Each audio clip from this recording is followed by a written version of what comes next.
The story begins in the small town of Lillian, Ohio, during the winter of 1979. After more than 2 years without a single incident, a tragic accident struck the local steel mill. Among the casualties was a young woman, the mother of a teenager named Joe. Her death left the community in shock, and on the day of her funeral, neighbors, co-workers, and friends gathered at the family's house to mourn. Joe, devastated, clung tightly to his mother's pendant, the last thing he had to remember her by. Many worried about him, knowing his relationship with his father. Deputy Sheriff Jack was strained at best. During the gathering, a mill worker named Luis came to pay his respects, but his presence only enraged Jack. Consumed with grief and anger, he attacked Luis, accusing him of causing the accident before hauling him off to the police station in handcuffs. 4 months passed, and with summer break approaching, life began to shift back into routine. At school, a student named Charles had big plans. He wanted to create a zombie film to enter into the upcoming festival. Taking on the role of director, he recruited his friends Joe, Preston, Martin, and Carrie to help. While they had already filmed a few scenes, Charles wasn't satisfied. The project needed something more. Competing against older students with cars, props, and money, their only chance was to tell a story so good it would capture the audience's hearts. That afternoon, Joe returned home and found his father breaking down in private, still unable to move past his wife's death.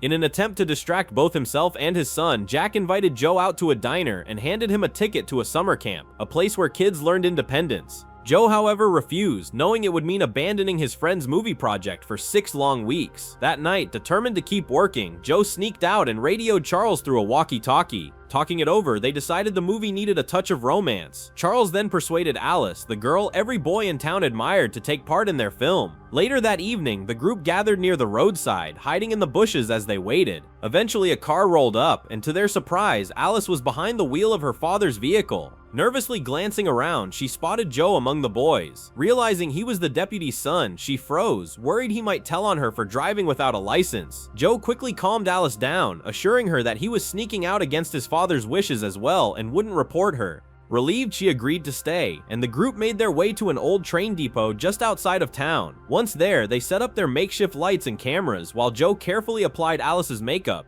As they talked, Joe began noticing how much he liked her, especially as she effortlessly slipped into her role. Alice turned out to be a natural performer, bringing life to the script in a way that surprised everyone. Even Charles, always a perfectionist, was blown away, realizing that asking her to join was the best decision he had made. Soon after, Charles spotted a freight train thundering down the tracks and immediately saw an opportunity. He told the others to quickly set up for a romantic scene with the train as their dramatic backdrop. With no time to waste, the group scrambled into position and started rolling, but just then, Joe caught sight of a pickup truck recklessly speeding onto the tracks. In a split second, the truck collided with the train, causing a catastrophic derailment. The ground shook as the train exploded into fireballs, hurling metal and debris like deadly shrapnel across the station. The kids bolted in every direction, leaving behind cameras and gear as chaos unfolded. Against all odds, all 6 survived, rattled but alive. Joe panicked when he saw blood splattered across one of the wrecked train cars, fearing Alice hadn't made it.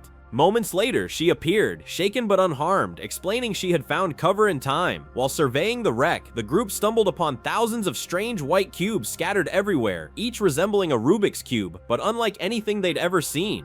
Fascinated, Joe pocketed one. Not far from the crash, they discovered a mangled car with a badly injured man inside, none other than Dr. Woodward, their biology teacher. A map that slipped from his hands hinted that the collision had been intentional, not an accident. Suddenly regaining consciousness, Woodward warned the teens in a stern voice to leave at once. He said they and their families would be in danger if they stayed. As military flashlights flickered in the distance, Woodward pulled out a revolver, demanding that the kids run and never speak of what they saw. Terrified, they grabbed what equipment they could and fled in Alice's car, vowing to keep the incident a secret from everyone, including their parents. Soon after, unusual events began spreading across town: power flickers, odd noises, and strange sightings. By morning, the US military had locked down the area, declaring the crash classified. Charles, ever ambitious, decided to turn their zombie film into a disaster movie, hoping to use the incident as inspiration. He and Joe went to Donnie, a store clerk, to repair their damaged camera while Joe called Alice to persuade her to keep acting. When Joe went to see Alice in person, her father Louis confronted him furiously. Still bitter about his own connection to the accident, he chased Joe away and forbade Alice from ever seeing the deputy's son. But Alice wasn't one to obey. She defied her father, sneaked out, and rejoined the group to film new scenes on a hillside overlooking the crash site. From there, they saw soldiers methodically collecting the strange cubes. Colonel Nilek, in charge of the operation, ordered every cube removed from the town immediately, refusing to explain why. Deputy Jack sensed that something wasn't right. When he pressed the colonel for answers, he was stonewalled.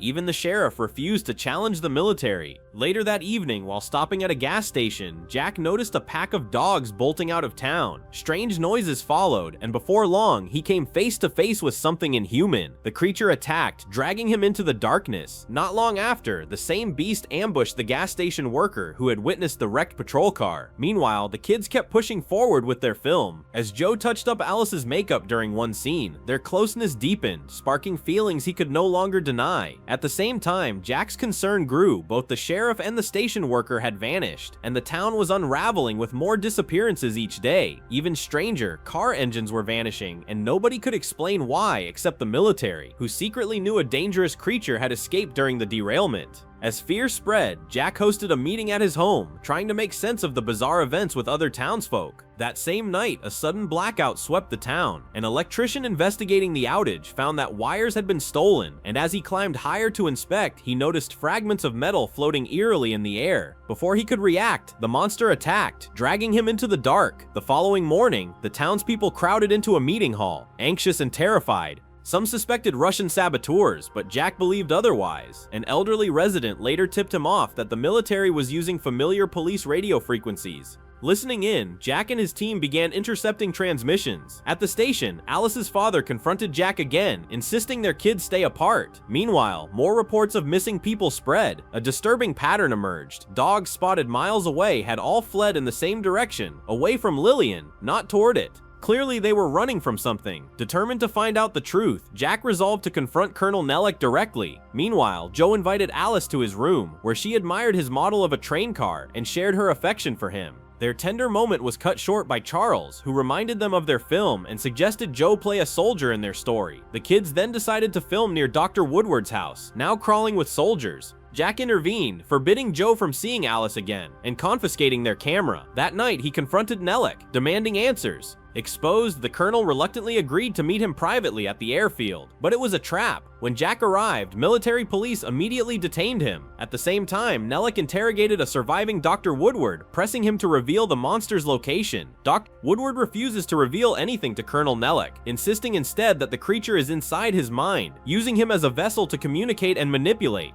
Seeing no further use for the biologist, Nellick executes him with a lethal injection. That same night, Alice sneaks into Joe's room through his window, defying her father once again. As they talk, an old projector accidentally flickers on, playing Joe's childhood home videos. Alice watches him laughing with his late mother, and the memory overwhelms her. Fighting back tears, she admits that her father was drunk on the day of the steel mill accident. Joe's mother had taken his place at work and paid with her life. Since then, Lewis has been drowning in guilt, numbing himself with alcohol and blaming himself for everything. Their quiet moment is suddenly interrupted when one of the mysterious cubes begins to vibrate violently. It blasts through the wall, shooting off into the night toward the town's water tower. Later, when Alice returns home, her father confronts her for seeing Joe. She storms off on her bike, refusing to argue further. Lewis chases after her, begging for forgiveness, but he crashes in the process. As Alice tries to help, the creature ambushes and snatches her away. Lewis, dazed, sees the horrifying scene reflected in a broken mirror as his daughter's screams echo into the night. Meanwhile, the military sets entire fields ablaze, using the fire as a cover for their true objective, forcing an immediate evacuation of the town. By morning, tensions rise between Charles and Joe. Charles lashes out, accusing Joe of only casting Alice because he's in love with her.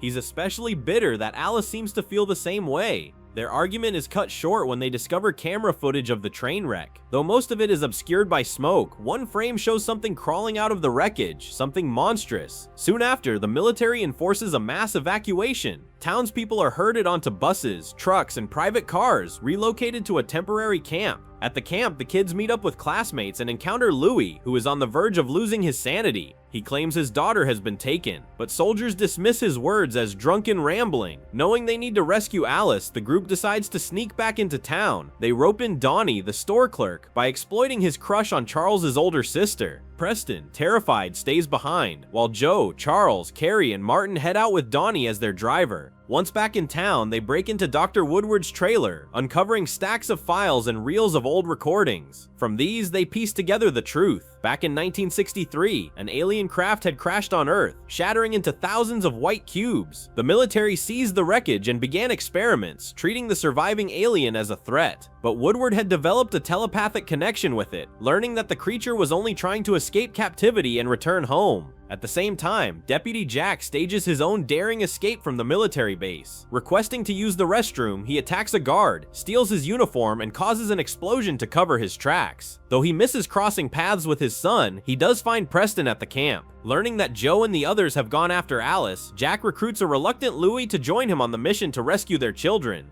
Back at the trailer, Joe discovers from Woodward's research that the alien prefers living underground. Remembering the hangar near the cemetery, he becomes convinced Alice is being held there. The group heads out, but Colonel Nillette intercepts them, locking the kids in a military bus bound for the base. On the road, the alien attacks, tearing through the convoy and flipping the bus. Soldiers panic as tracking darts fail against the creature's rage. It rips inside, killing everything in its path. Joe smashes a window and the kids escape just in time. Donnie shows up but is too high to drive, so Joe takes the wheel and races toward the cemetery. As they near the site, chaos erupts. Tanks, helicopters, and weapons fire uncontrollably as though possessed. Forced to abandon their car, the teens hide in a nearby house, but an explosion injures Martin's leg. Charles stays behind with him while Joe and Carrie push on. Meanwhile, Jack and Louie put aside their differences, united by the mission to save their kids. Joe and Carrie reach the hangar and uncover a tunnel leading underground. Inside the labyrinth, the alien stalks the shadows, killing some victims while keeping others captive. They watch it scavenge engines and machinery, assembling a strange towering device. Carrie uses her love for pyrotechnics to distract the creature, giving Joe the chance to rescue Alice. On the way out, they free a sheriff and a housewife, but both soon perish, leaving the kids shaken and trapped. Alice and Carrie panic, but Joe stands firm. When the alien seizes him, he shows compassion instead of fear, convincing it that they mean no harm. Moments later, the alien activates its device beneath the water tower. Like a giant magnet, it pulls in cars, tanks, and the mysterious white cubes. Joe hesitates, clutching his mother's locket, then finally lets it go. The locket becomes the last piece, completing the alien ship. In awe, the town watches as the vessel lifts off into the sky. Jack and Louise reunite with their children, relieved they're safe. Joe and Alice hold hands, realizing their bond is stronger than any rules keeping them apart. And it leaves us with a final question. Is it safer to avoid the unknown, or worth the risk to seek understanding, even if it's dangerous? Be sure to share your thoughts in the comments, give this video a like and subscribe for more. See you next time.